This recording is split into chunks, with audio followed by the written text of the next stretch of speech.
একদিনের কথা। এক ছোট গ্রামে থাকত অর্ণব নামের এক তরুণ ছেলেটি।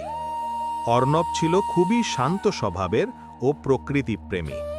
তার বাড়ির পাশে ছিল এক বিশাল বন, যেখানে সে প্রায়ই যেত পাখিদের গান শোনার জন্য।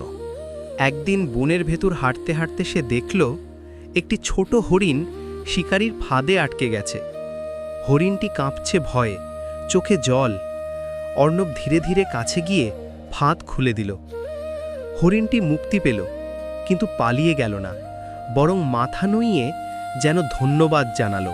পরের দিনগুলোতে অর্ণব যখনই বনে যেত, সেই হরিণটি দূর থেকে এসে তাকে দেখত। দুজনের মধ্যে তৈরি হলো এক অদ্ভুত বন্ধন, ভাষাহীন ভালোবাসার বন্ধন। একদিন অর্ণব বনে গিয়ে দেখল কিছু শিকারী আবার সেখানে এসেছে। তারা ফাঁদ পাতছে। হরিণটি ছিল কাছেই। অর্ণব দৌড়ে গিয়ে আওয়াজ তুলল, থামো, বন্যপ্রাণীরও বাঁচার অধিকার আছে। তার সাহস দেখে শিকারীরা পালিয়ে গেল।